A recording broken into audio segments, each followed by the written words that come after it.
பேசும் பனிமலரே. அத்தியாயம் 1. சூரியன் சுட்டெரிக்கும் அந்த மதிய நேரம். மதுரை மாநகரின் விமான நிலையத்தில் அமெரிக்காவிலிருந்து வந்த விமானத்திலிருந்து தரையிறங்கினான் கௌதம். தொழில் நிமித்தமாக அமெரிக்கா சென்றவன் 6 மாதங்களுக்கு பிறகு இப்பொழுதுதான் வருகிறான். அங்கு அவனுக்காக காத்திருந்த அவனது அப்பா கிருஷ்ணனை கண்டவன் மிகவும் மகிழ்ந்து ஓடி சென்று அவரை அணைத்து கொண்டான். அப்பா, எப்படி இருக்கீங்க? நல்லா இருக்கம்பா. நீ தான் இறைச்ச மாதிரி இருக்க. வா கௌதம், வீட்டுக்கு போகலாம். பாட்டி உனக்காக வெயிட் பண்ணிட்டு இருக்காங்க என்று அவனை கிளப்பினார். காரில் ஏறியதும், அப்பா ஃபேக்ட்ரியெல்லாம் நல்லா தானே ரன் ஆகிட்டு இருக்கு? ஆமாப்பா, ரொம்ப நல்லாவே போயிட்டு இருக்கு. நான் கொஞ்சம் கூட எக்ஸ்பெக்ட் பண்ணவே இல்லைப்பா. நீங்கள் இந்த வயசுல இவ்வளோ ஈஸியாக ஃபேக்ட்ரியை மேனேஜ் பண்ணியிருக்கீங்களே. நீங்கள் ரொம்ப கிரேட்பா. நான் எங்கப்பா பார்த்துக்கிட்டேன், எல்லாம் அந்த பொண்ணு தான் பார்த்துக்கிச்சு. நான் சும்மா சைன் மட்டும்தான் பண்ணுவேன், எல்லா வேலையும் அதே தான் பண்ணும். ரொம்ப ப்ரில்லியன்ட் கேர்ள். பொண்ணா? எந்த பொண்ணு? ஆமாடா, உனக்கு தெரியாதுல்ல, நீ யூஎஸ் போனதுக்கப்புறம் சாராவை பிஏவை அப்பாயிண்ட் பண்ணினேன். உனக்கு அப்பப்போ ஃபேக்ட்ரியை பற்றி மெயில் பண்ணது கூட சாரா தான். நீங்கள் சொல்கிறத பார்த்தா அந்த பொண்ணுக்கு எத்தனை வயசு இருக்கும்? வயசா என்ன, ஒரு 24 இருக்கும். என்னப்பா, நீங்கள் எக்ஸ்பீரியன்ஸே இல்லாதவங்க கிட்ட கம்பெனி பொறுப்பை கொடுத்துருக்கீங்களே. என்னென்ன குளறுபடி நடந்துச்சோ அதையெல்லாம் சரி பண்ண எவ்வளோ நாள் ஆகுமோ? முதல்ல அந்த சாராவை எதுக்கு என்ன கேட்காம அப்பாயிண்ட் பண்ணுங்க? போங்கப்பா. நீ நினைக்கிற மாதிரி இல்லை கௌதம். நீ ஃபஸ்ட்டு கம்பெனிக்கு போய் பாரு, அப்போ தான் உனக்கு தெரியும். ஓகேப்பா, ஆனால் அந்த சாராவை எனக்கு பிடிக்கலன்னா அவளை உடனே வேலையை விட்டு துரத்திடுவேன் என்று அவன் பக்கா பிஸ்னஸ் மேனாக பேசினான். அது ஒரு வாசனை திரவியங்கள் தயாரிக்கும் கம்பெனி. கௌதமின் தாத்தா காலத்திலேயே ஆரம்பிக்கப்பட்ட தொழிற்சாலை. கிருஷ்ணன் மற்றும் கௌதமின் முயற்சியினால் பல சிகரங்களை தொட்டு மதுரையிலேயே பல கிளைகளுடன் இயங்கி வருகிறது. வீட்டிற்கு வந்தவுடன் கௌதமை பார்த்துவிட்டு ஓடி வந்த அவனை அணைத்து கொண்டார் அவனது பாட்டி. பாட்டி, எப்படி இருக்கீங்க? நான் ஓடி வந்ததை பார்த்தா எப்படி தெரியுது? நீங்கள் இன்னும் ரொம்ப ஸ்ட்ராங் தான். சரிப்பா, போய் ஃப்ரெஷ் ஆகிட்டு வா, சாப்பிட்லாம். சரி பாட்டி என்றவாறே அவனது ரூமுக்கு சென்றான். கௌதமிற்கு 10 வயதிற்கும் பொழுதே அவனது தாயார் நோய்வாய்ப்பட்டு இறந்துவிட அதன் பிறகு அவனை வளர்த்து ஆளாக்கியது எல்லாமே அவனது பாட்டிதான். கௌதம் குளித்துவிட்டு டைனிங் ஹாலிற்கு வரும் முன்பரே அங்கு வந்து விட்டான் கதிர். கிருஷ்ணனின் தங்கை மகனான கதிரும் கௌதமும் உயிர் தோழர்கள். ஒரே பள்ளி கல்லூரிகளில் பயின்றவர்கள். கதிரும் அவனின் தந்தையும் தொழிலை பொறுப்பேற்று வெற்றிகரமாக நடத்தி வருகிறான். ஹாய் கதிர், நல்லா இருக்கியாடா? ஃபைன்டா, வா சாப்பிட்லாம் என்று அனைவரும் உணவருந்தி முடித்தனர். பின்னர் தனதறைக்கு கதிரை அழைத்து சென்ற கௌதம் அவனில்லாத அந்த 6 மாத கதையை மொத்தமாக பேசி முடித்தனர். கதிர், லேக்கா என்ன பண்ணிட்டு இருக்கா? லேக்கா கதிரின் சித்தப்பா மகள். கௌதமிற்கு அவளை மிகவும் பிடிக்கும். குண்டு குண்டு கன்னங்களுடன் மீன்விழிகளில் காந்தம் கொண்டு மயக்கும் பேரழகி அவள். லேக்காவை கௌதம் பல வருடங்களாக காதலிக்கிறான். ஆனால் அவளிடம் இன்னும் சொல்லவில்லை. லேக்கா காலேஜில் ஃபைனல் இயர் படிச்சுட்ருக்கா. நீ இன்னும் ப்ரப்போஸ் கூட பண்ணாமல் இருந்தன்னா அவளுக்கு என் சித்தப்பா சீக்கிரமாகவே கல்யாணம் பண்ணி வச்சுருவாரு. எத்தனை வருஷம்தான் லவ் மட்டும் பண்ணிட்டு இருப்ப? சீக்கிரம் சொல்லுடா. என்னையும் சொல்ல விட மாட்டேங்கிற. கண்டிப்பாக கூடிய சீக்கிரம் ப்ரப்போஸ் பண்ண தான் போகிறேன். ஆமாம், அன்றைக்கி கால் பண்ணப்போ நீ யாரையோ லவ் பண்ணுறதா சொன்னியே, அது யார்? அந்த பொண்ணுக்கிட்ட சொல்லிட்டியா? எந்த லவ்வை சொல்கிறதா? அவகிட்ட பேசவே எனக்கு பயமாக இருக்கும். இதில் நான் எங்கே போய் ப்ரப்போஸ் பண்ணுறது? எனது உன்னையே பயப்பட வைக்கிற அளவுக்கு கூட பொண்ணு இருக்கா? இருக்காளே. பார்க்கறதுக்கு ஐஸ்கிரீம் மாதிரி குழுன்னு தான் இருப்பாள். ஆனால் பேசுகிறதெல்லாம் பச்சை மிளகாய் மாதிரி ரொம்ப ரொம்ப காரமாக இருக்கும். நீ தாண்டா என் லவ்வுக்கு எப்படியாச்சும் ஹெல்ப் பண்ணணும். உனக்கு ஹெல்ப் பண்ணாமல் யாருக்கு ஹெல்ப் பண்ண போகிறேன்? சரி, அந்த பொண்ணு யாருன்னு இன்னும் சொல்லலையே. எல்லாம் உனக்கு தெரிஞ்ச பொண்ணு தான், ஆனால் இப்போ சொல்ல மாட்டேன். அது மட்டும் சஸ்பென்ஸ். எனக்கு சென்னை வரைக்கும் போகிறதுக்கு வேலை இருக்குது. போனால் வரத்துக்கு 2 வீக்ஸ் ஆகிடும். நான் வந்ததுக்கப்புறம் உன் லவ்க்கு ஹெல்ப் பண்ணுறேன். நீ அதே மாதிரி நீயும் ஏன் லவ்க்கு ஹெல்ப் பண்ணணும், ஓகேவா என்று கதிர் கிளம்பி விட்டான். அடுத்த நாள் காலை மிகவும் அழகாக விரிந்திருப்பது போல் தோன்றியது கௌதமிற்கு. ஆனால் அந்த காலையில் அவனுக்கு கிடைத்த சந்தோஷம் கம்பெனிக்கு சென்றவுடன் தரைமட்டமாக உடையப் போவதை அவன் அறியவில்லை. அவனது தந்தையுடன் கம்பெனிக்கு புறப்பட்ட கௌதம் முதலில் ஃபேக்ட்ரிக்குத்தான் சென்றான். அங்கு வேலை நன்றாக நடக்கிறதா என்று பார்வையிட்டவன் ஆஃபீஸிற்கு செல்வதற்குள் மதியமே ஆகிவிட்டது. கிருஷ்ணனை மட்டும் வீட்டிற்கு சாப்பிட அனுப்பி வைத்துவிட்டு அவன் மட்டுமே தான் ஆஃபீஸிற்குள் நுழைந்தான். அவனது கேபினுக்குள் நுழைந்து அமர்ந்தவன் முதலில் அழைத்தது விக்ரமை தான். விக்ரம் அவனது கம்பெனியில் பல வருடங்களாய் வேலை பார்ப்பவன். விக்ரம், ஆஃபீஸ் எப்படி போயிட்டுருக்கு? குட் சார், எந்த பிரச்சனையும் இல்லை. ஸ்டாஃப்ஸ் எல்லாம் நல்லா ஒர்க் பண்ணுறாங்களா? ஆமாம் சார், ஆஃபீஸ் ஸ்மூத்தாக தான் போயிட்டு இருக்கு. புதுசாக வேலைக்கு சேர்ந்துருக்காங்களே சார், அவங்க எப்படி? ரொம்ப நல்ல பொண்ணு சார், ரொம்ப ப்ரில்லியண்ட்டு அப்படின்னு அதிகப்படியான பாராட்டு கௌதமிற்கு சாராவின் மீது இளம் புரியாத வெறுப்பை வளர்த்தது. சரி, நீங்கள் போய் அவங்களோட ரெஸ்யூம் எடுத்துகிட்டு என்னோட கேபினுக்கு உடனே வர சொல்லுங்கள். சரிங்க சார் என்று அவன் சென்று 2 நிமிடங்கள் இருக்கக்கூடும். அவனது அறைவாயில் தட்டப்பட்டது. மேன் கமின் என்ற குரலோடு. எஸ் என்றவன் ஃபோனில் எதையோ பார்த்து கொண்டே வந்தவளின் முகத்தை கூட பார்க்காமல் ரெஸ்யூமை கூட என்று கையை நீட்டினான். ரெஸ்யூமை வாங்கி கொண்டு அதில் பார்வையை ஓடவிட்டவன், உங்கள் பேர் என்ன என்று கேட்டான். ஏஞ்சலின் சாரா என்றவளின் பெயரிலிருந்த வித்தியாசத்தை உணர்ந்தவன் கிறிஸ்டினா என யூகித்து அப்பொழுதுதான் நிமிர்ந்து அவள் முகத்தை பார்த்தான். வெளிர் நீல நிற காட்டன் புடவையில் எவ்வித ஒப்பனைகளும் இன்றி கழுத்தில் ஒரு சிலுவை டாலர் போட்ட செயினுடன் நின்றிருந்தவளை கண்டவன் சில நொடிகள் இமைக்க மறந்தான். தேவதைகள் இப்படித்தான் இருப்பார்களோ என்று வியக்கும்படியான அழகு. இந்த அழகுதான் அவளை அனைவரும் பாராட்ட தூண்டுவதாக இருக்கக்கூடும் என்று யோசித்தவன் அவளின் பாஸ் என் பேரு ஏஞ்சலின் சாரா என்ற குரலில் கலைந்தான். அவனுக்கு தான் கூறியது சரியாக கேட்கவில்லை போல என நினைத்து திரும்பி ஒரு முறை அவளது பெயரை கூறினாள். அவளது முகத்தில் இருந்த பார்வையை விலக்கியவன் அவளது ரெஸ்யூமில் மூழ்கினான். உங்களுக்கு எப்போ இன்டர்வியூ நடந்துச்சு? இன்டர்வியூவா? இல்லை பாஸ், உங்கள் அப்பா எனக்கு இன்டர்வியூ எதுவும் வைக்கலையே. ஆனால் ஏன்னா நான் உங்கள் அப்பாவோட ஃப்ரெண்டோட பொண்ணு. நானே தான் உங்கள் அங்கிள் கிட்ட வந்து வேலை தர சொல்லி கேட்டேன். அவர் இன்டர்வியூ எதுவும் வைக்கல.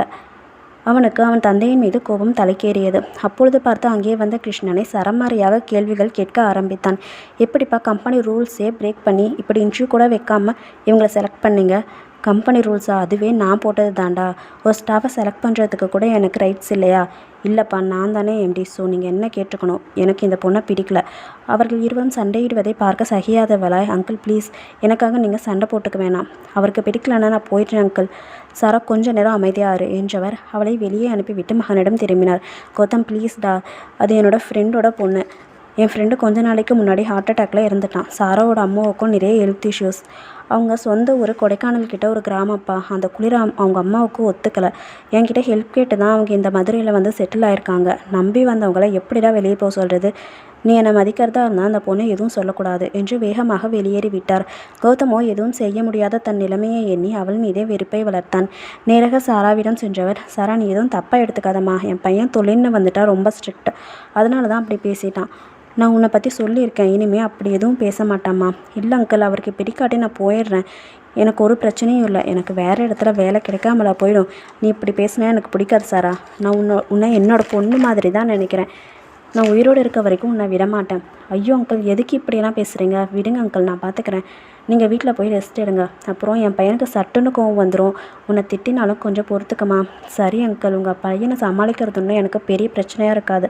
நீங்கள் வரி பண்ணிக்காதீங்க, நிம்மதியாக கிளம்புங்க என்று அவரை கிளப்பி விட்டவள் வேலையில் மூழ்கினாள். சாராவிடம் ஏதேனும் குறை கண்டுபிடிக்க 6 மாத கணக்கு வழக்குகளையும் ஒரே இரவில் பார்த்து முடித்தான். ஆனால் எல்லாம் சரியாகவே இருந்தது. அதன் பின்னரே அவள் மீது கொஞ்சம் நம்பிக்கை பிறந்தது. ஆனாலும் அது அவளின் தொழில் திறமையின் மீது வந்த நம்பிக்கையே தவிர அவளின் நடத்தையின் மீதான நம்பிக்கையாக இருக்கவில்லை. அன்று முதல் மிகவும் உன்னிப்பாக அவளை ஊன்று கவனிக்க ஆரம்பித்தான். அவளிடம் ஏதேனும் ஒரு குறை கண்டுபிடித்து அவளை இந்த ஆஃபீஸிலிருந்து விரட்டுவதே அவனின் முதல் வேலையாக எண்ணினான். அன்று ஞாயிற்றுக்கிழமை ஷாப்பிங் செய்வதற்காக வெளியே சென்ற கௌதம் எதிர்பாராத விதமாக லேக்காவை சந்தித்தான். அவளும் ஷாப்பிங் செய்வதற்காகத்தான் அவளது தோழிகளுடன் வந்திருந்தாள். அவளிடம் தானே வழியே சென்று பேசியவன் லேக்காவை மட்டும் தனியே காஃபி ஷாப்பிற்கு அழைத்து சென்றான். அப்புறம் லேக்கா, காலேஜ் எல்லாம் எப்படி போயிட்டு இருக்கு? ஃபைன் கௌதம். உங்களுக்கு யூஎஸ் எல்லாம் எப்படி இருந்தது? நல்லா தான் இருந்தது. அப்புறம் லேக்கா, அப்புறம் நீங்கள் தான் சொல்லணும். எதுக்கு என்ன கூப்பிட்டீங்க? ஓகே லேக்கா, இதுக்கு மேலேயும் நான் எதையும் மறைக்க விரும்பல. நான் உன்னை லவ் பண்ணுறேன் என்று பட்டென்று போட்டு உடைத்தான். அவள் அதிர்ந்து போய் அவனை பார்ப்பாள் என்று எதிர்பார்த்திருந்தவனுக்கு அவளின் தெளிவான முகம் ஆச்சரியத்தையே கொடுத்தது. மேலும் அவன் மௌனமாகவே இருக்கவும் அவனை மீண்டும் பேசினான். என்ன லேக்கா, பதிலையே காணோம். என்ன பதில் சொல்லணும்னு எதிர்பார்க்குறீங்க? நீ எனக்காக எந்த பொய்யும் சொல்ல வேணாம். நீ என்னை லவ் பண்ணுறியா இல்லையான்னு மட்டும் சொன்னால் போதும். சாரி கௌதம், இப்படி திடீர்னு கேட்டால் என்ன பதில் சொல்கிறதுன்னு தெரியல. நான் யோசிக்கணும். சரி, நல்லா யோசிச்சு முடிவை சீக்கிரமாகவே சொல்லிடலேக்கா என்ற கௌதமை பார்த்து புன்னகைத்தவாறே சென்றவளை கண்டு அவனுக்கு உள்ளுக்குள் உற்சாகம் பீறிட்டது. அடுத்த நாள் காலை ஆஃபீஸிற்கு சென்றவன் சாராவிடம் நிறைய பேப்பர்ஸை கொடுத்து டைப் செய்து வருமாறு கூறினான். சாரா, நாளைக்கு காலையில் எல்லா வேலையும் முடிச்சிரு.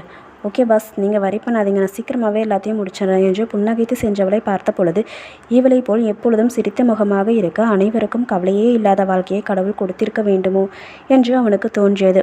மதியம் சாப்பிடுவதற்காக வீட்டிற்கு கிளம்பியவன் சாரா 3 டிஃபன் பாக்ஸை ஹேண்ட்பேக்கிலிருந்து எடுத்து வைப்பதை பார்த்து, சாரா எதுக்கு 3 டிஃபன் பாக்ஸில் லஞ்ச் கொண்டு வந்திருக்க? வேற யார் கூடயும் ஷேர் பண்ணிக்க போறியா?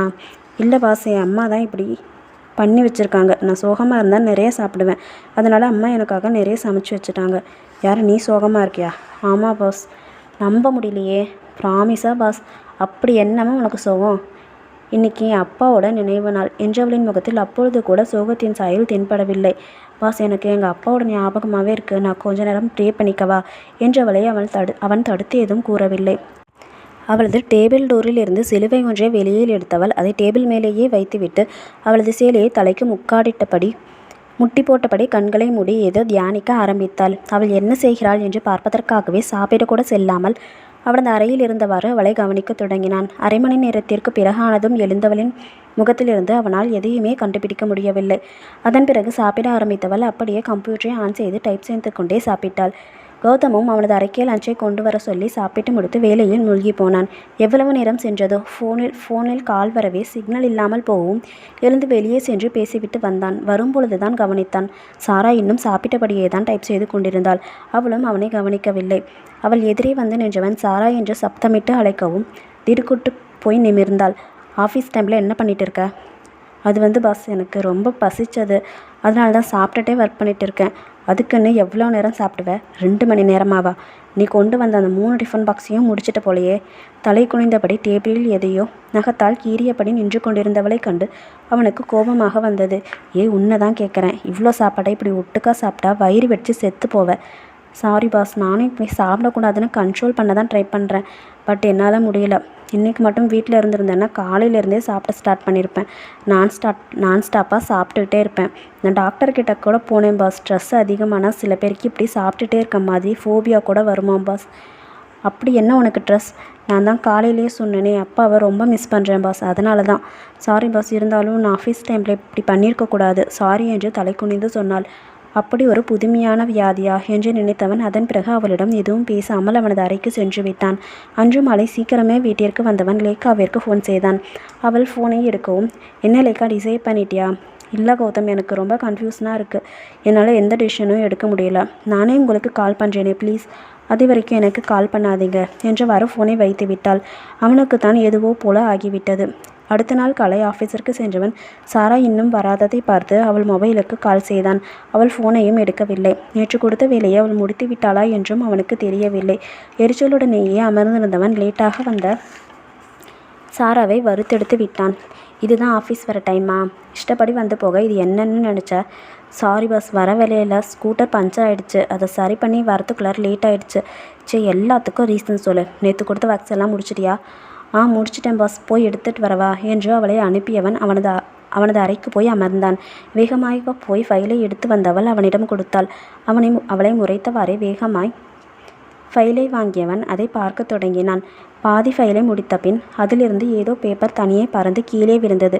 புருவத்தை சுருக்கியவாறு அதை எடுத்து படித்தவனின் கண்கள் கோபத்தில் சிவந்தது. உனக்கு எவ்வளோ தைரியம் இருந்தால் எனக்கே லவ் லெட்டர் எழுதி கொடுப்ப? பாஸ், என்ன உளர்றீங்க? சீ என்று அவள் முகத்தில் அந்த பேப்பரை தூக்கி அடித்தான். அதை படித்தவள் நிமிர்ந்து அவன் முகத்தை பார்த்தாள். இந்த லெட்டரை நான் தான் வச்சேன்னு நீங்கள் டிசைட் பண்ணிட்டீங்க. நான் உங்களை லவ் பண்ணுறதாகவும். பின்ன இந்த லெட்டருக்கு என்ன அர்த்தம் என கேட்டு அவளை பார்த்து முறைத்தான். சிறிது நேரம் அமைதியாக அவன் முகத்தை பார்த்தவள் கழுக்கென்று சிரித்து விட்டாள். எதுக்கு இப்போ சிரிக்கிற? அது எப்படி பாஸ், நான் போயும் உங்களை லவ் பண்ணுவேன்னு நினைக்கிறீங்க? சாரி பாஸ், அந்த சீனெல்லாம் இங்கே வராது. அவள் பேச்சில் முகம் கருத்தவன், நீ ரொம்ப ஓவராக பேசுகிற. இப்போ இந்த லெட்டருக்கு என்ன அர்த்தம்? பாஸ், அது எனக்கு வந்த லெட்டர். எந்த லூசு கும்பட்டையோ அது உங்கள் ஃபைலில் கொண்டு வந்து வச்சுருக்கு. என்னது, உனக்கு வந்த லெட்டரா என சொல்லி அவளை நம்பாத பார்வை ஒன்றை பார்த்தான். நம்புங்க பாஸ், உங்கள் ஆஃபீஸில் சேர்ந்ததுலேருந்து எனக்கு இது வந்த 20வது லெட்டர். அந்த லெட்டர் கொடு என்று அதை வாங்கியவன் மீண்டும் அதை படித்துவிட்டு டேபிள் ராயலில் அதை பத்திரப்படுத்தினான். பாஸ், அந்த லெட்டர் உங்களுக்கு எதுக்கு? நீ சொல்கிறது உண்மையா பொய்யான்னு நான் தெரிஞ்சுக்கணும்ல, அதுக்கு தான். அதற்கு அவள் கௌதமை பார்த்து முறைத்தாள். இதுக்கு முறைக்கிற? போய் வேலையை பாரு. அதற்கும் அவள் அசையாமல் இருக்கவும், சாரா, என்ன வேணும்? நீங்கள் என்கிட்ட சாரி கேட்கணும். சாரியா? எதுக்கு? நீங்கள் என்னை தப்பாக நினச்சி அசிங்கமாக பேசினதுக்கும் அந்த லெட்டரை மூஞ்சில் தூக்கி வீசினதுக்கும். சாரியெல்லாம் கேட்க முடியாது. முதல்ல வெளியே போ. சாரி கேட்டால் மட்டும்தான் வெளியே போவேன். நான் உங்கள் மூஞ்சில் இதே மாதிரி பேப்பரை தூக்கி வீசினா சும்மா இருப்பீங்களா? சாரா, போதும், நீ அதிகமாக பேசுகிற. நான் நினச்சா நீ இந்த வேலையிலேயே இருக்க முடியாது. தெரியும் தானே? நல்லாவே தெரியும் பாஸ். இந்த வேலைக்காக எல்லாம் என்னால் உங்ககிட்ட அவமானப்பட்டு நிற்க முடியாது. நீங்கள் செஞ்சது தப்பு தானே. சாரி கேளுங்க. பெரிதும் கஷ்டப்பட்டு கோபத்தை அடக்கியவன் சாரி என்றான். அதன் பிறகே புன்னகைத்து வெளியே சென்றவளை கண்டு அவனுக்கு வெறுப்பாக இருந்தது. அதன் பிறகு அவர்களுக்குள் பிரச்சனை எதுவும் நடக்காவிட்டாலும் அவனுள் அவள் மீது இருந்த கோபம் குறையாமல் அப்படியே தான் இருந்தது. சாரா வேலையில் எதுவும் தவறு நடந்து விடாமல் பொறுப்பாகத்தான் இருந்தாள். அதனால் அவள் மீது அவனால் கோபத்தை காட்ட முடியவில்லை. அந்த வார இறுதியில் கதிர் சென்னையிலிருந்து வந்துவிட்டான். வந்தவன் நேராக கௌதமை பார்க்கத்தான் வந்தான். டே கதிர், வந்துட்டியா என்றவன் லேகாவிடம் பேசியது அனைத்தையும் அவனிடம் கூறிவிட்டு மூச்சு விட்டான். லேகா இன்னும் எந்த பதிலும் சொல்லலடா. எனக்கு தான் அதை நினச்சாலே நர்வஸாக இருக்குது. சரிடா கௌதம், நான் லேகா கிட்ட பேசுகிறேன். அவள் கண்டிப்பா ஒத்துப்பா. நீ ஒன்றும் கவலைப்படாத. ஆமாம் கதிர், நீ யாரையோ லவ் பண்ணுறதா சொன்னியே, அது யார்? அது உனக்கு தெரிஞ்ச பொண்ணு தான். சரி, யாருன்னு சொல்லு. அது கௌதம், உன் ஆஃபீஸில் ஒர்க் பண்ணுற சாராவை தான் நான் லவ் பண்ணுறேன். கௌதமிற்கு தலையை சுற்றுவது போல் இருந்தது. டேய், நீயுமாடா? என் ஆஃபீஸில் பாதி பேர் அவள் பின்னாடி தான் சுற்றிட்டு இருக்காங்க. ஒரு பொண்ணு அழகாக இருந்தால் எல்லாரும் பார்க்க தானே செய்வாங்க கௌதம். ஆனால் அவள் கிறிஸ்டியன்டா. உன் குடும்பத்துக்கு அந்த பொண்ணு செட் ஆகாது. எப்படி உங்கள் வீட்டில் கன்வின்ஸ் பண்ணுவேன்? சாரா மட்டும் என் லவ்வை ஒத்துக்கிட்டா போதும், எல்லாத்தையும் நான் சமாளிச்சுக்குவேன் என்றவனை முறைத்தவன், ஐயோ கதிர், அவள் ஒரு சரியான சோத்து முட்டை. நீ சம்பாதிக்கிறதையெல்லாம் தின்னே தீத்துருவா. உனக்கு அந்த சாரா வேண்டாம் கதிர். கௌதம், நீ இப்படி என்னையே கன்வின்ஸ் பண்ணுவேன்னு தெரிஞ்சிருந்தா நான் நிச்சயமாக இந்த விஷயத்தை பற்றி உங்ககிட்ட சொல்லியே இருக்க மாட்டேன். டே கதிர், ப்ளீஸ்டா. இந்த சாரா ரொம்ப திமிரு பிடிச்சவ. நான் அவளோட பாஸ். இருந்தாலும் அவள் என்கிட்டயே ரொம்ப திமிராக தான் பேசுவா. என்னையே அதட்டுவா. கதிர், நான் உன் நல்லதுக்கு தான் சொல்கிறேன்டா. அவளுக்கு ஒரு ட்ரெஸ்ஸிங் சென்ஸ் கூட கிடையாது. எப்போ பார்த்தாலும் வெளுத்து போன கலரில் ஒரு சேலை கட்டிட்டு வருவா. அவள் உனக்கு சுத்தமாக வச்சாக மாட்டா என்று நீளமாக பேசி முடித்தவனை பார்த்து கதிர் முகத்தை திருப்பி கொண்டான். அவன் முகத்தை பிடித்து வலுக்கட்டாயமாக திருப்பியவன், நான் சொல்கிறத நீ கேட்பியா மாட்டியா? கேட்பந்தான், ஆனால் இந்த விஷயத்தில் மட்டும் கண்டிப்பாக மாட்டேன் என்ற கதிரை கோபத்துடன் பார்த்தவன், டே, அவள் ஸ்டேட்டஸ் என்ன, உன் ஸ்டேட்டஸ் என்ன? அவளுக்காக நீ என்னையே எதிர்க்க துரிஞ்சிட்டியா? கௌதம், ஸ்டேட்டஸ் பற்றியெல்லாம் பேசாத. அவள் உன்னை இந்த அளவுக்கு மயக்க வச்சிருக்காளா? ஸ்டாப் கௌதம். அவளை பற்றி தப்பாக பேச உனக்கு எந்த ரைட்ஸுமே கிடையாது. ஸோ உனக்கு என்னை விட அவள் தான் முக்கியமாக போயிட்டாள. போடா போ. நீ பட்டாதான் திருந்துவ. என் மூஞ்சியில இனிமேல் முழிக்காத என்று கோபத்துடன் கத்திவிட்டு கௌதம் சென்று விட்டான். கதிர் தான் கௌதமை சமாதானம் செய்யும் வழியறியாமல் தவித்து நின்றான். அடுத்த நாள் காலை ஆஃபீஸருக்கு சென்ற கௌதம் தன் நண்பன் தன்னிடமிருந்து பிரிய காரணம் சாராதான் என எண்ணி அனைத்து கோபத்தையும் அவள் மீதே காட்டி அவளை வறுக்க ஆரம்பித்தான். அனாவசியமாக அவன் திட்டினால் மட்டுமே அவள் வாயை திறந்து அவனை எதிர்த்து பேசுவாள். மற்றபடி அவன் தரும் அதிகப்படியான வேலைகளை கூட முகம் கோணாமல் இரவு வரை இருந்து முடித்துவிட்டே செல்வாள். அதை பார்க்கும் பொழுது அவனுக்கு பாவமாக கூட இருக்கும். ஆனாலும் அவள் மீது இருக்கும் கோபத்தை வலுக்கட்டாயமாய் நினைவில் கொண்டு வந்து அவளை விரட்டுவான். அடுத்தடுத்து வந்த 2 நாட்களில் சாரா ஆஃபீஸிற்கு வராமல் லீவில் இருந்துவிட்டு 3ஆம் நாள் தான் ஆஃபீஸிற்கு வந்தாள். வந்தவள் அவளுக்கு இருந்த அதிகப்படியான வேலையில் ஒரு பெருமூச்சோடு மூழ்கி போனாள். மதியம் லஞ்சிற்கு பின்னரே ஆஃபீஸ் வந்த கௌதம் அவளை கண்டு உள்ளே வருமாறு அழைத்துவிட்டு சென்றான். அவன் பின்னோடு அவன் அறைக்கு சென்றவள், ஏன் 2 டேஸ் ஆஃபீஸுக்கு வரல என அவன் கேட்கவும், அம்மாவுக்கு உடம்பு சரியில்லை, ஹாஸ்பிட்டலில் சேர்த்துருக்கு பாஸ், அதனால தான் வர முடியல. சரி, எதுக்கு லோனுக்கு அப்ளை பண்ணியிருக்க? அதான் சொன்னேண்ணா, அம்மா ஹாஸ்பிட்டலில் சேர்த்துருக்கேன்னு. அந்த லோனு மட்டும் நீங்கள் சேங்ஷன் பண்ணி கொடுத்தீங்கன்னா எனக்கு ரொம்ப ஹெல்ப்ஃபுல்லாக இருக்கும் பாஸ் ஏன்னா அவள் கேட்கவும், ஏன் நிறுத்து, நீ கேட்குறப்பையெல்லாம் என்னால் லோன் கொடுக்க முடியாது. இப்போ கம்பெனியில் உனக்கு லோன் கொடுக்குற அளவு வசதி இல்லை என அவன் படப்படவென புரிந்து தள்ளிவிட்டான். அவள் ஏதாவது தன்னிடம் கூறி லோன் தருமாறு கெஞ்சுவாள் என எதிர்பார்த்திருந்தவனுக்கு அவள் எதுவும் பேசாமல் அமைதியாக இருந்தது வியப்பை அளித்தது. நிமிர்ந்த அவள் முகத்தை பார்த்தான். அவளின் உணர்ச்சியற்ற பார்வை அவன் மனதை கூறு போட்டது. அவன் பலமுறை அவள் கண்களை கண்டிருக்கிறான். அதில் எப்பொழுதும் நேர்கொண்ட பார்வை மட்டுமே இருக்கும். தவறு செய்பவர்களுக்கு நிச்சயமாய் அமையாத பார்வை. அவளின் கண்கள் அலைப்பாய்ந்தோ சலனப்பட்டோ ஒரு நாளும் அவன் பார்த்ததில்லை. அதனாலோ என்னவோ அவளது குற்றம் சாட்டும் இந்த பார்வை அவன் மனதை எதுவோ செய்தது. அவளை பார்த்து கொண்டே நின்றவள் சட்டென்று அறையை விட்டு வெளியேறி சென்று விட்டாள். அவனுக்குமே வேலையே ஓடாதது போல் தோன்றியது. அவள் என்ன செய்கிறாள் என்று பார்ப்பதற்காக வெளியே வந்தான். அவள் கைகளினால் தலையை தாங்கியபடி அமர்ந்திருந்த தோஷம் அவன் மனதை சுட்டது. அவள் அம்மாவிற்கு வேறு உடல்நிலை சரியில்லை என்று சொன்னாளே, அதிலேயே அவள் மிகுந்த வருத்தம் கொண்டிருக்கக்கூடும். இதில் தான் வேறு கடுமையாக பேசி பணம் தர முடியாது என்று சொன்னது அவளுக்கு இன்னும் வலியை கொடுத்திருக்கும் என உணர்ந்தவனுக்கு மிகுந்த வருத்தமாக இருந்தது. அவள் மேல் இதுவரை அவன் எந்த குறையுமே கண்டதில்லை. ஒருவேளை அவள் நல்ல பெண்ணாகவும் இருந்து அவளை தேவையில்லாமல் காயப்படுத்தி விட்டோமோ என தோன்றியதும் உடனே அந்த லோனை சாங்ஷன் செய்து விட்டான். அடுத்த நாளும் அவன் ஆஃபீஸ் வர மதியம் ஆகிவிட்டிருந்தது. அவன் வந்ததும் சாராவை ஏதோ வேலை விஷயமாக கூப்பிட வந்தவன் வேலை முடிந்ததும் போகாமல் அப்படியே நின்றாள். ஏன் சாரா, என்ன வேணும்? இல்லை பாஸ், எனக்கு லோன் கொடுத்துறதுக்கு உங்கள் கம்பெனியில் பணம் இல்லைன்னு சொன்னீங்களே, அப்புறம் எதுக்கு லோன் சாங்ஷன் பண்ணீங்க? சாரி சாரா, அது ஏதோ கோபத்தில் அப்படி பேசிட்டேன். இல்லை பாஸ், நீங்கள் என் மேலே பரிதாபப்பட்டு தானே எனக்கு இந்த பணத்தை தரீங்க. அம்மாவுக்கு உடம்பு சரியில்லைன்னு நான் ஃபீல் பண்ணேன் தான். ஆனால் நீங்கள் பணம் கொடுக்காட்டி கூட என்னால் மேனேஜ் பண்ணிக்க முடியும் பாஸ். நீங்கள் பரிதாபப்படுற அளவுக்கு நான் இன்னும் இறங்கி போயிடல. அவளின் இந்த நிமிர்வு அவனுக்கு ஆச்சரியத்தை கொடுத்தது. அதுதான் சாரி சொல்லிட்டேனே, ஏதோ மிஸ் அண்டர்ஸ்டாண்டிங்கில் அப்படியெல்லாம் நடந்துக்கிட்டேன் பாஸ். எனக்கு ஒன்றும் மட்டும் புரியல. என்னை நீங்கள் இப்படி கொத்தி கொதறீங்களே, அப்படி நான் உங்களுக்கு என்ன செஞ்சிட்டேன்? உண்மைதானே, அவள் ஒரு தவறுமே செய்யவில்லை. அனைத்து தவறுகளையும் செய்தது அவன்தான். 1000 டைம்ஸ் சாரி. இனிமேல் கண்டிப்பாக அப்படி நடந்துக்க மாட்டேன் சாரா என்று சொன்னவனை நம்பாத பார்வை ஒன்றை பார்த்துவிட்டு வெளியே சென்று விட்டாள். அன்று இரவு கதிரிக்கு ஃபோன் செய்த கௌதம் அவன் எடுக்காமல் போகவும் நேரே அவன் வீட்டிற்கே சென்றான். கௌதமை பார்த்த கதிர் அவனிடம் எதுவும் பேசாமல் அவனது அறைக்கு சென்று விட்டான். அவனின் பின்னோடு சென்ற கௌதம் கதிரை நிறுத்தி மன்னிப்பு கேட்க தொடங்கினான். சாரி கதிர், நான் அன்னைக்கு யோசிக்காமல் அப்படி பேசியிருக்கக்கூடாது. அதற்கும் அவன் பேசாமல் திரும்பி கொள்ளவும், அதுதான் சாரி சொல்கிறேன்ல, பேசுகிறேன். பட் நீ லவ்வுக்கு ஹெல்ப் பண்ணுறியா? நிச்சயமாடா, உனக்கு ஹெல்ப் பண்ணாமல் யாருக்கு ஹெல்ப் பண்ண போகிறேன்? அப்போ சாராவை பற்றி நீ தப்பாக பேச மாட்டியே? கண்டிப்பாக பேச மாட்டேன். இப்போவும் அவனுக்கு மேட்ச் இல்லை தான். இருந்தாலும் நீ லவ் பண்ணிட்டியே, அதனால் ஒத்துக்கிறேன். பட் நானே இவ்வளோ யோசிக்கும் பொழுது உங்கள் வீட்டில் எப்படிடா கன்வின்ஸ் பண்ணுவேன்? நீ கடைசி வரைக்கும் ஸ்ட்ராங்காக இருப்பதானே? பாதியிலே அந்த பொண்ணை கழட்டி விட்டுட மாட்டியே? அதற்கு அவனை முறைத்த கதிர், சாரா மட்டும் ஓகே சொல்லிட்டான்னு வச்சுக்கோ, உடனே அவளை கல்யாணம் பண்ணிப்பேன். யார்கிட்டையும் பர்மிஷன் கேட்டுட்டு நிற்க மாட்டேன்டா. இருந்தாலும் உனக்கு இவ்வளோ ஸ்பீட் ஆகாதுடா. அந்த பொண்ணை ஒத்துக்காமல் போகிறதுக்கு எந்த ரீசனும் இருக்காதுன்னு தான் நினைக்கிறேன். பட் அவள் வேறு யாரையாச்சும் லவ் பண்ணால் என்ன பண்ணுறது? அதுக்கெல்லாம் சான்ஸே இல்லை. அது எப்படி அவ்வளோ கான்ஃபிடெண்ட்டாக சொல்கிறா? நான் தான் டெய்லியுமே அவளை ஃபாலோ பண்ணுறேனே. வீடு விட்டால் ஆஃபீஸ், ஆஃபீஸ் விட்டால் வீடு, சண்டே மட்டும் சர்ச்சுக்கு போவா. அவ்வளோதான் அவளோட ரொட்டீன். அவள் யாருக்கூடையும் நின்று பேசி கூட நான் பார்த்ததில்ல. ஸோ அவளை ஃபாலோ பண்ணுறதை மட்டுமே தான் வேலையாக வச்சுருக்க. ஆஃபீஸுக்கும் சரியாக போகிறதில்ல போலையே. என்னமோ பண்ணுப்போ, சொல்கிறதையும் கேட்க மாட்டேங்கிற. திரும்பவும் ஆரம்பிக்காதடா. சரி, ஆனால் அவசரப்பட்டு அவகிட்ட லவ்வை ப்ரப்போஸ் பண்ணிடாத. இன்னும் கொஞ்ச நாள் அவளை அப்சர்வ் பண்ணலாம், அப்புறம் பார்த்துக்கலாம் என்று சொன்ன நண்பனை கொலைவெறியுடன் பார்த்தான் கதிர். முறைக்காதடா, அட்லீஸ்ட் நான் சொல்கிற இதையாச்சும் கேளு. அந்த பொண்ணு நல்லவளா இல்லை கெட்டவளான்னு முழுசாக தெரியாமல் உன் லைஃப்பை ஸ்பாயில் பண்ணிக்க நான் விடமாட்டேன் என்று சொன்ன கௌதமை எப்படி மாற்றுவது என புரியாமல் நின்று கொண்டிருந்தான் கதிர்.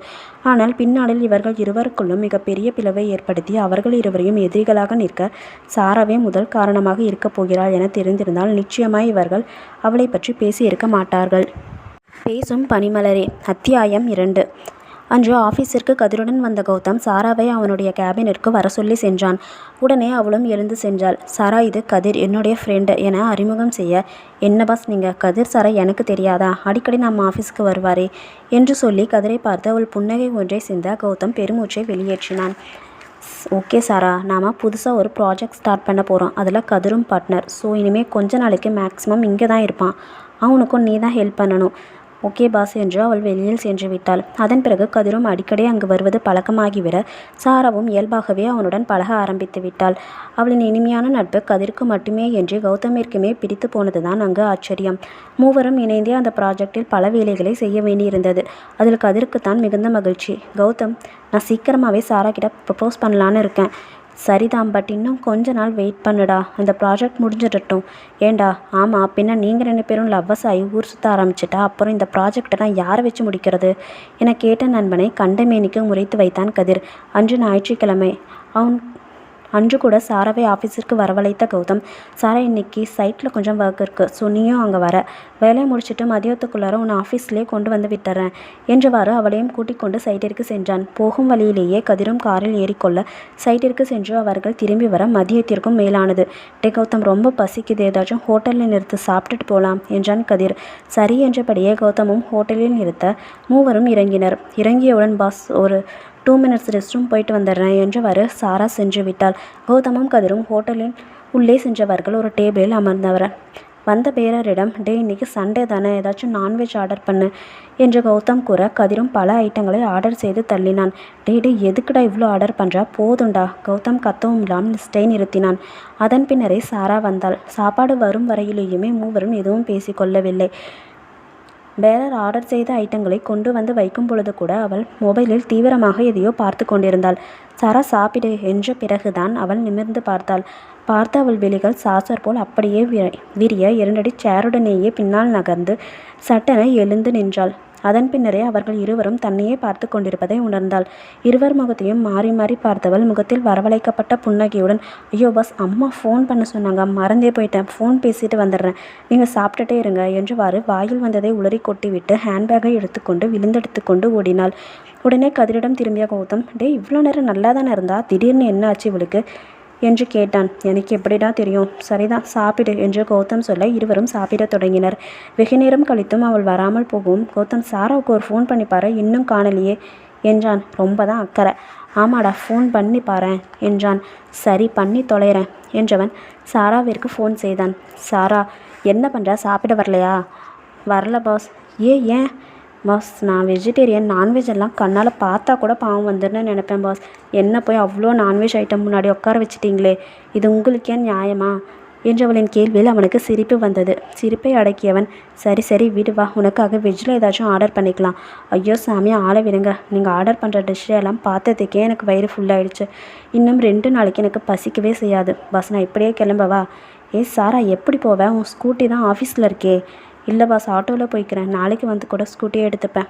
வேணாம் சாரா, கொஞ்சம் நேரம் வெயிட் பண்ணு, நானே வந்து உன்னை ட்ராப் பண்ணுறேன். பாஸ், ஆல்ரெடி ரொம்ப லேட் ஆகிடுச்சு. நான் இன்னும் சர்ச்சுக்கு வேற போகணும். இன்னும் வெளியில் கொஞ்சம் வேலை இருக்குது. ஸோ நான் கிளம்புறேன் பாஸ் என்றபடி அவனது பதிலை கூட எதிர்பார்க்காமல் ஃபோனை வைத்து விட்டாள். உடனே கதிர் கௌதமிடம் திரும்பி, டே கௌதம், என்னடா சொல்கிறா? மேடம் பியூர் வெஜிடேரியனா? நீ ஆர்டர் பண்ண டிஷ்ஷெல்லாம் பார்த்து மிரண்டு ஓடி போயிருக்காங்க என்றவன் விழுந்து விழுந்து சிரிக்க ஆரம்பித்தான். டே கதிர், உன்னால் ஒரு வேளை கூட நான்வெஜ் சாப்பிடாமல் இருக்க முடியாது. அவள் என்னமோ இதை பார்த்ததுக்கே விழுந்தடிச்சிட்டு ஓடுறா. இதில் எப்படிடா உங்களுக்குள்ளார செட் ஆகும்? இதுக்கு தான் எல்லா விஷயமும் தெரிஞ்சதுக்கப்புறம் லவ் பண்ணணும்னு சொல்கிறது. எப்படி, நீ லேக்காவை லவ் பண்ணுறியா? அது மாதிரியா? ஆமாடா, நீ சொன்னாலும் சொல்லாட்டியும் லேக்கா எனக்கு பர்ஃபெக்ட் மேட்ச் தான். ஆமாம் தான். ஆனால் நீ சொல்கிற இந்த பர்ஃபெக்ஷனெல்லாம் பார்த்து வருது கண்டிப்பாக உண்மையான லவ்வாக கடைசி வரைக்கும் இருக்காது. டே கதிர், நீ ரொம்ப ஓவராக பேசுகிற. நீ ஏன் லவ்வை பற்றி தப்பாக பேசினா நானும் உன் லவ்வை பற்றி தப்பாக தான் பேசுவேன். அவள் வெஜிடேரியனாக இருக்கிறது எனக்கு ஒன்றும் பெரிய விஷயமா தெரியல. அதை நான் மேனேஜ் பண்ணிப்பேன். தேவைப்பட்டால் அவளுக்காக நான் மாறிப்பேன். பட் எங்கள் விஷயத்தில் தலையிட உனக்கு எந்த ரைட்ஸும் கிடையாது என்று விட்டு சாப்பிடாமலேயே கதிர் கிளம்பி விட்டான். கௌதமிற்குத்தான் அவனை அதிகமாக சீண்டி விட்டோமோ என்ற தவிப்பு வந்தது. அவன் இந்தளவிற்கு உருகும் அளவு அந்த பெண்ணிடம் என்ன கண்டானோ? அவள் கண்டிப்பாக பேரழகிதான். அவனுக்கு அதில் எந்த மாற்று கருத்தும் இல்லை. நல்ல குணம் கொண்டவளும் தான். ஆனால் அதற்காகவெல்லாம் ஒருவன் தன்னிடம் இருக்கும் அனைத்தையும் தூக்கி எறிய தயாராக இருப்பானா? அவனால் அந்த கேள்விக்கு சரியான பதிலை காண முடியவில்லை. அவள் மட்டும் அவன் காதலை ஏற்றுக்கொண்டால் இந்த உலகிலேயே அவள் தான் அதிர்ஷ்டம் செய்தவளாக இருக்கக்கூடும். ஆனாலும் அவள் மட்டும் ஏன் மறுக்கப் போகிறாள்? பணமும் குணமும் கொண்டதோடு தன் மீது உயிரையே வைத்திருக்கும் ஒருவன் கணவனாக கிடைத்தால் எந்த முட்டாள் பெண்ணாவது அதை வேண்டாம் என்று சொல்வாளோ?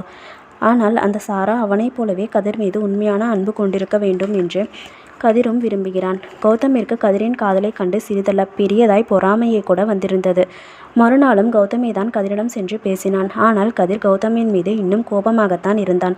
கதிர் கௌதமை முறித்து கொண்டே போனதை கண்ட சாரா, என்ன பஸ், உங்கள் ஃப்ரெண்டு உங்கள் மேலே ரொம்ப கோபமாக இருக்காரு போலையே. அவர்களுக்குள்ளே சொந்த விஷயங்கள் பேசும் அளவு அவர்களின் நட்பு வளர்ந்திருந்தது. கௌதமிற்கும் கதிருக்கும் இடையே பிரச்சனையாக நிற்பதே இந்த சாராதான் என தெரிந்திருந்தால் மட்டும் அவள் என்ன செய்துவிடப் போகிறாள் என நினைத்து கௌதம், ஒன்றுமில்லை சாரா, நான் ஒரு பொண்ணை லவ் பண்ணுறேன், அதுக்கு அவனை ஹெல்ப் பண்ண சொல்லி கேட்டேன். அதுக்கு தான் கோவிச்சிட்டு போகிறான். பாஸ், நீங்கள் லவ் எல்லாம் கூட பண்ணுவீங்களா? என்னால் நம்பவே முடியல. ஏன் பாஸ், என்கிட்ட எல்லாம் ஹெல்ப் கேட்க மாட்டிங்களா? நீங்களாம் என் கூட கேஷுவலாக பேசுறதை பார்த்து நான் கூட நீங்கள் என்னை ஃப்ரெண்டாக நினைப்பீங்கன்னு நினச்சேன். பட் அப்படி இல்லை போலையே. இல்லை சாரா, நீ எப்போவுமே எனக்கு ஒரு குட் ஃப்ரெண்டு தான். Thanks pass. அதுவும் உங்கள் வாயால் நீங்கள் என்னை ஃப்ரெண்டுன்னு சொன்னதே எனக்கு எவ்வளோ பெரிய பெருமையாக இருக்குன்னு உங்களுக்கு தெரியுமா? இதுக்காகவே உங்களுக்கு கண்டிப்பாக ஹெல்ப் பண்ணுவேன். உங்கள் லவ்வரை பற்றி கொஞ்சம் சொல்லுங்களேன். அவனும் லேக்காவை பற்றி அவனுக்கு தெரிந்த விஷயங்களையும் அவள் தனக்கு எந்த பதிலும் சொல்லாமல் இருப்பதை பற்றியும் சொன்னான். கடைசியாக அவள் ஃபோட்டோவை கூட காண்பித்தான். ரொம்ப பிட்டியாக இருக்காங்க பாஸ், உங்களுக்கு கரெக்டான மேட்ச். நான் ஏதாச்சும் ஐடியா வந்தால் உங்ககிட்ட சொல்கிறேன் என்றபடி வெளியேறி போனாள். அடுத்து வந்த நாட்களிலும் கதிர் மனம் மாறி கௌதமிடம் மீண்டும் பழையபடி இருக்க தொடங்க சாரா தன் காதலுக்காக உதவி செய்வதாய் சொன்னதை கௌதம் கதிரிடம் கூறினான். கதிரும் அதில் மகிழ்ந்து போனான்.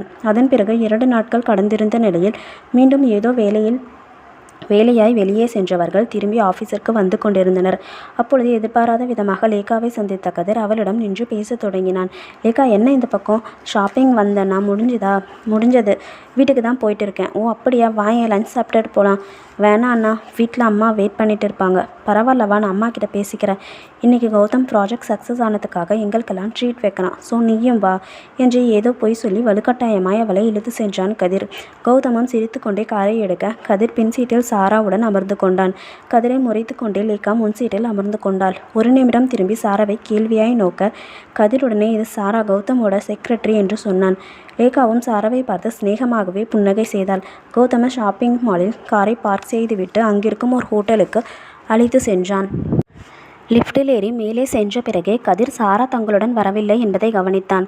உடனே கௌதமிடம் சென்றவன் லேகாவிற்கு கேட்கா வண்ணம், டே சாராவை காணோம், நான் போய் கூட்டிட்டு வரேன், நீங்கள் 2 பேரும் போய் சாப்பிட்டுட்டு இருங்க என்று விட்டு அவளை தேடி சென்றான்.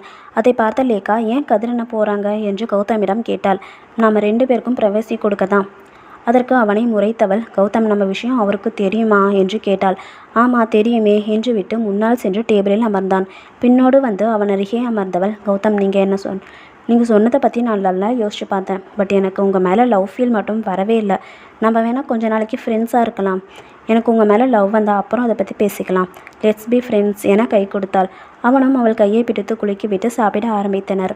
அங்கு சாராவை தேடி சென்ற கதிரோ அவள் வேறு யாரோ பெண்ணிடம் பேசி கொண்டிருப்பதைக் கண்டு தூரத்திலேயே நின்று விட்டான். வெகு நேரம் தீவிரமாக ஏதோ பேசி சிரித்து கொண்டிருந்தவள் தூரத்தில் நின்றிருந்த கதிரை கண்டதும் தான் அந்த பெண்ணை அனுப்பிவிட்டு கதிரிடம் வந்தாள். ஏன் சார் சாப்பிடலையா? எதுக்கு இங்கே வந்தீங்க? உன்னை கூட்டிகிட்டு போகிறதுக்கு தான். வா சாப்பிட போகலாம். வேணாம் சார், எனக்கு பசிக்கலை, நீங்கள் போய் சாப்பிட்டுட்டு வாங்க, நான் இங்கேயே வெயிட் பண்ணுறேன். ஆனால் அவனுக்கு மிகவும் பசித்தது. அவளை விட்டு செல்ல மனமின்றி எனக்கும் பசிக்கலை என்றவாறு அவளையே அமர்ந்து கொண்டான். அவனை திரும்பி பார்வை ஒன்றை வீசியவள் புருவம் சுருக்கினாள். பின் என்ன நினைத்தாளோ தோலை குலுக்கியபடி மீண்டும் திரும்பி கொண்டாள். சாரா யார்கிட்டயோ பேசிகிட்டு இருந்த மாதிரி இருந்ததே. ஆமாம், எங்கள் ஊரில் பக்கத்து வீட்டுக்காரங்க ஊர்க்கதையெல்லாம் பேசிகிட்டு இருந்தாங்க சார். உங்கள் ஊர் இது? கொடைக்கானல் சார் என்று கண்களில் கனவு மிதக்க கூறினாள். கொடைக்கானலாக ரொம்ப பிடிக்கும் போலையே. பின்ன எங்கள் ஊர் சொர்க்கம் சார். எப்படா அங்கே போவோன்னு இருக்குது. இதெல்லாம் ஒரு ஊரா? எப்போ பார்த்தாலும் டிராஃபிக், பொல்யூஷன், சத்தம். ஆனாலும் இங்கே இருக்க ஜாப் ஆப்பர்ச்சுனிட்டிஸ் அங்கே இருக்காதே சார். நீங்கள் என்ன நினச்சிங்க? ஜாப்காக உங்கள் ஊருக்கு வந்திருக்கிறதாவா? இல்லை சார், என்னோடய அம்மாவுக்கு ஆஸ்துமா. அவங்களுக்கு அங்கே இருக்க சில்னஸ் ஒத்துக்கலை. அதனால தான் இங்கே வந்தோம். அம்மா பழைய மாதிரி ஆயிட்டாங்கன்னா ஒரு நிமிஷம் கூட இங்கே இருக்க மாட்டேன். கொடைக்கானலுக்கு பறந்துடுவேன் என்று அவள் சொல்லி கொண்டிருந்ததை கேட்டவனுக்கு திக்கென்று இருந்தது. ஏய் சாரா, அங்கே போனால் இந்தளவு சம்பளத்தில் உனக்கு யாராச்சும் வேலை தருவாங்களா? சார், யாருக்கு வேணும் உங்கள் வேலையும் சம்பளமும்? உங்களுக்கு தெரியுமா, நான் கொடைக்கானலில் இருந்தப்போ என்ன வேலை பார்த்துட்டு இருந்தேன்னு? காது கேட்காத, வாய் பேச முடியாத குழந்தைகளுக்கும் மன வளர்ச்சி இல்லாத குழந்தைகளுக்கும் கிளாஸ் எடுக்கிற டீச்சராக 2 வருஷம் ஒர்க் பண்ணியிருக்கேன். அதில் கிடைக்கிற நிம்மதியும் சந்தோஷமும் கண்டிப்பாக உங்கள் வேலையில் எனக்கு கிடைக்கல சார். ஆனால் அதில் கிடைக்கிற வருமானம் உனக்கு எப்படி பத்தும்? நான் வேலைக்கு போயே ஆகணும்னு எனக்கு எந்த கட்டாயமும் இல்லை.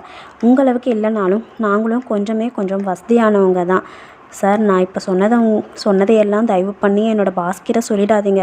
அப்புறம் வேறு என்னை சீட்டை கிழிச்சு அனுப்பிட்டாலும் ஆச்சரியப்படுறதுக்கு இல்லை. சரிம்மா, நான் சொல்ல மாட்டேன். இப்படி பேசுகிறவளிடம் எப்படி தன் காதலை சொல்வது என அவன் யோசிக்க ஆரம்பித்தான். அவள் திருமணத்தை பற்றி ஏதேனும் கனவு வைத்திருக்கிறாளா என தெரிந்து கொள்ள நினைத்தவன், சாரா இப்போ கொடைக்கானல்லையே தான் மேரேஜ் பண்ணி செட்டில் ஆக போறியா என்று கேட்டான். எனது மேரேஜா? அதை பற்றியெல்லாம் நான் யோசிச்சதில்லை என்று அந்த பேச்சிற்கு முற்றுப்புள்ளி வைத்தாள். சரி வா, ஒரு காஃபியாச்சும் குடிக்கலாம் என்று கூப்பிட, வேண்டாம் சார், நீங்கள் போய் குடிச்சிட்டு வாங்க என்று பழைய பல்லவியையே மீண்டும் கூறினாள்.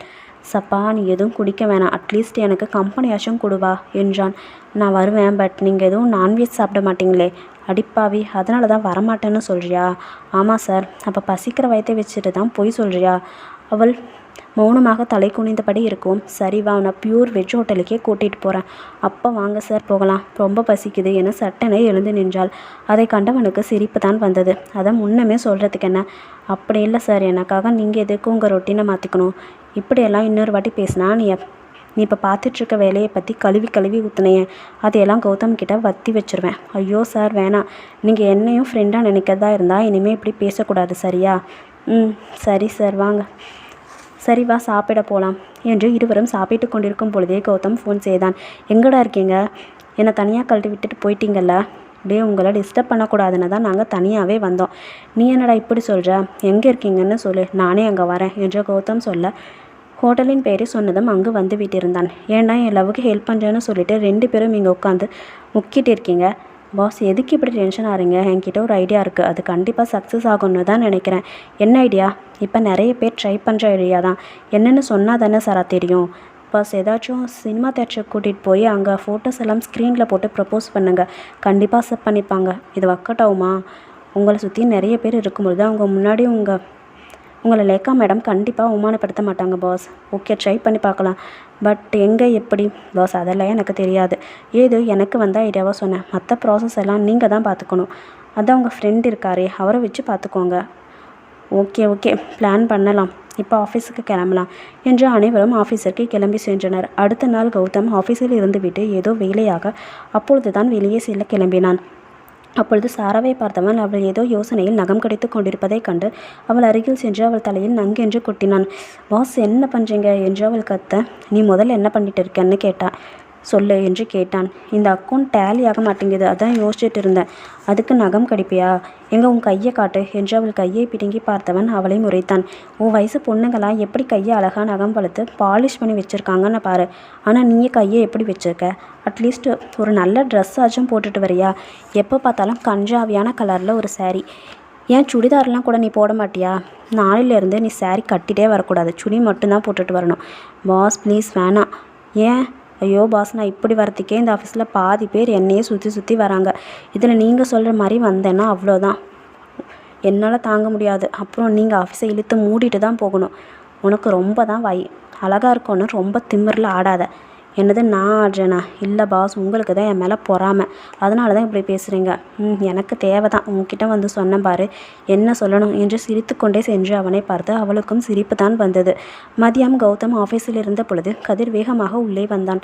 வந்தவன் சாராவையும் உள்ளே அழைத்துவிட்டு கௌதமிடம் சென்றான். கௌதம் லேக்கா வர சண்டே அவளோட ஃப்ரெண்ட்ஸ் மேரேஜுக்காக அவளோட ஃப்ரெண்டோட அவுட் ஸ்டேஷன் போகிறாளாம். நாமளும் அங்கே போய் ஏன் நம்ம பிளானை எக்ஸிக்யூட் பண்ணக்கூடாது? பண்ணலாம் தான், பட் எந்த ஊருடா? அவன் அருகிருக்கும் ஒரு மலைப்பிரதேசத்தை பற்றி சொன்னான். ஓகே தான் கதிர், ட்ரை பண்ணலாம் என்று சொல்லி கௌதமும் கதிரும் அந்த இடத்திற்கு சென்று சில முன்னேற்பாடுகளை செய்துவிட்டு வந்தனர். கதிர் கௌதமிடம், கௌதம் நம்ம சண்டே அந்த ஹில் ஸ்டேஷன் போகும்போது சாராவையும் கூட்டிகிட்டு போகலாம் தான், பட் அவள் என்ன சொல்வான்னு தெரியலையே. கௌதம் நீ சொன்னால் கண்டிப்பாக வருவா. சரி நான் சொல்லி பார்க்குறேன் என்று சாராவை கூப்பிட்டான். சாரா நாளைக்கு சீக்கிரமாகவே ரெடியாகி வந்துடு. நம்ம காலையில் 6 மணிக்கு முன்னாடியே கிளம்புனா தான் கரெக்ட் டைமுக்கு அங்கே போய் சேர முடியும். ஆனால் நான் எதுக்கு பாஸ்? பின்ன நீ வராட்டி எப்படி? நீ தானே பிளான் போட்டு கொடுத்த. அது சரியாக ஒர்க் ஆகுதுன்னு பார்க்க நீ அங்கே இருக்க வேணாமா? வேணாம் பாஸ் என்று அவசரமாக மறுத்தவளை கண்டு ஏன் வரமாட்ட என்று கேட்டான். நாளைக்கு சண்டேல, அதனால் என்ன? இல்லை பாஸ், என் அம்மா ரொம்ப ஸ்ட்ரிக்ட். சண்டே மட்டும் நான் அவங்க கூட இல்லைன்னா என்ன கேள்வி கேட்டு தொலைச்சி எடுத்துருவாங்க. நாளைக்கு ஆஃபீஸில் ஓவர் டைம் இருக்குன்னு பொய் சொல்லிட்டு வா. அதற்கும் அவள் முகம் தெளிவடையாமல் இருக்கும். ஏன் என் மேலே நம்பிக்கை இல்லையா? சேச்சா அப்படியெல்லாம் இல்லை பாஸ். கௌதமியின் மீது சாராவிற்கு நம்பிக்கை இருக்கிறது தான், ஆனால் கதிரின் மீது தான் அவளுக்கு நம்பிக்கை கொள்ள மறுக்கிறது. அவன் பார்க்கும் பார்வைகளிலிருந்தே அவன் மனம் அவளுக்கு அப்பட்டமாக தெரிகிறது. உன் மீது நம்பிக்கை இருக்கிறது, ஆனால் உன் நண்பன் மீது தான் நம்பிக்கை இல்லை என்று கூற முடியாமல் தவித்து நின்றாள். வந்துருவல்ல என்று கௌதம் மீண்டும் கேட்க தலையை நாலாபுறமுமாக ஆட்டி வைத்தாள். அவள் வெளியே சென்ற பிறகு, மேடம் நிறைய யோசிக்கிறாங்களே, அவளுக்கு எதுனா உன் மேலே சந்தேகம் வந்திருக்குமோ என்று கௌதம் கேட்க, கதிரும் எனக்கும் அப்படி தாண்டா தோணுது என்றான். மாலை அவள் வீட்டிற்கு கிளம்பும்போது கூட கௌதம் அவளிடம் நாளைக்கு சீக்கிரம் வந்துருவல்ல என்று மீண்டும் கேட்கும். பாஸ் நாளைக்கு அங்கே வந்தால் ஈவினிங் சீக்கிரம் கொண்டு வந்து விட்டுருவீங்களா? கண்டிப்பாக லேட் ஆகாது என்று அவன் சொன்ன பிறகு தலையாட்டி கொண்டு கிளம்பிவிட்டாள். ஓகே ஃப்ரெண்ட்ஸ், பேலன்ஸ் நாவல் நெக்ஸ்ட் எபிசோடில் பார்க்கலாம். மறக்காமல் லைக் பண்ணி கமெண்ட் பண்ணுங்கள் கைஸ், சப்ஸ்கிரைப் பண்ணுங்கள்.